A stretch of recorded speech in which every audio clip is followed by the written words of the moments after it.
The moment I spoke, her eyes widened.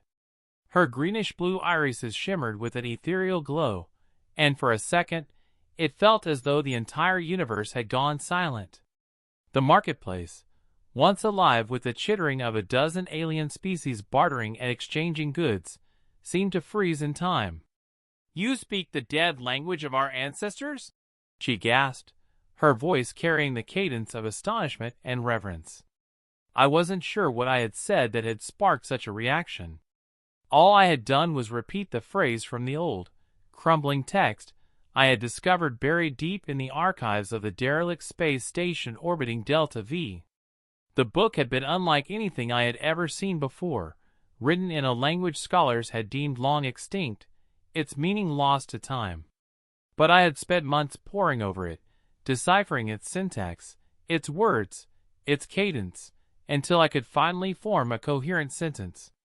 And now, standing in the heart of this alien bazaar, surrounded by traders, mercenaries, and drifters from across the cosmos, I had unknowingly spoken something that sent chills down this girl's spine.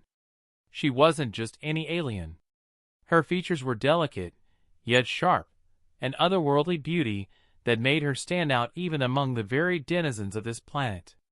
Pale, bioluminescent markings traced intricate patterns across her skin, glowing faintly beneath the marketplace's artificial lights. She was clad in layered garments of dark fabric, embroidered with symbols eerily similar to those I had found in the book. "Say it again," she whispered, stepping closer.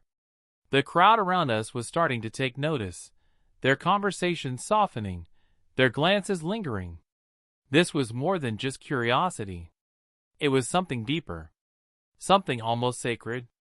"I don't understand," I admitted, my voice hesitant. "What did I say?"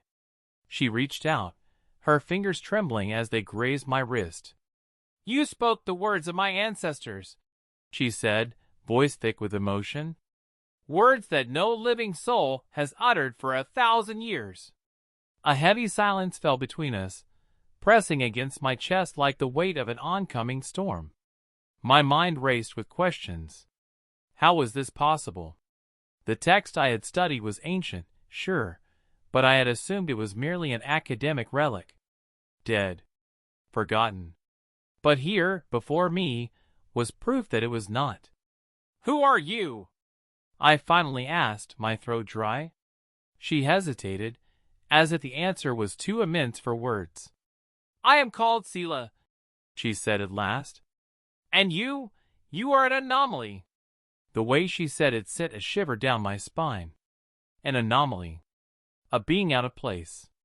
A disruption in the natural order. I swallowed hard. "My name is—" "No," she interrupted, shaking her head. "You have another name. One you do not know." Her gaze pierced through me like a blade. I felt exposed, as if she could see something within me that even I could not. And then, as if some unseen force had decided my fate, a deep, resonant chime echoed through the bazaar. The crowd stirred, whispers turning to murmurs, murmurs turning to unrest. Sela's expression darkened.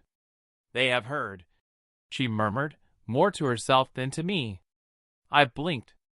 "Who?" "The keepers of the lost tongue." And that was when I realized, whatever I had stumbled upon was not just ancient history. It was a secret. A dangerous one. One that was about to change everything. Before I could respond, the atmosphere in the marketplace shifted.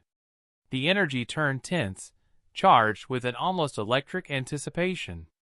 Figures cloaked in dark, flowing robes moved swiftly through the crowd, their faces obscured by metallic masks adorned with intricate engravings. They moved with eerie precision, their presence sending shivers through the crowd, who instinctively parted to let them through.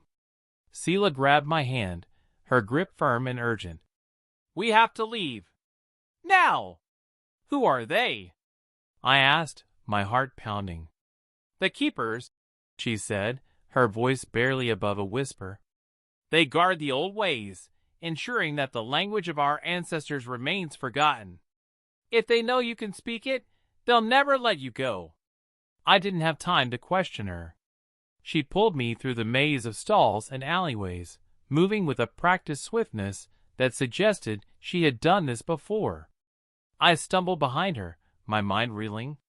How had I gone from a mere researcher to a fugitive in the span of minutes? The streets blurred as we ran, neon lights flickering overhead. The sounds of pursuit grew behind us, heavy boots pounding against the metal ground. The keepers were gaining on us.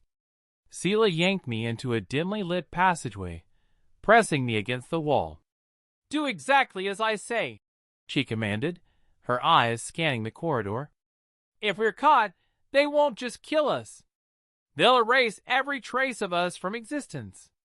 The gravity of her words settled deep in my bones. There was no turning back. Whatever secrets lay hidden in the words I had spoken, they had put a target on my back. And the only person who seemed to have any answers was the enigmatic alien girl standing before me, her bioluminescent markings pulsing like a heartbeat in the shadows. We moved swiftly, navigating through back alleys and underground tunnels until we reached a hidden sanctuary. Inside, ancient glyphs adorned the walls, their meaning lost to time, except perhaps to Seela. She turned to me. "This is the last refuge of those who remember the old ways. You are more than you think. The language you spoke, it is not just words. It is power. And the keepers fear it." I took a deep breath. I had stepped into a war I barely understood, but one thing was clear: my journey was only beginning.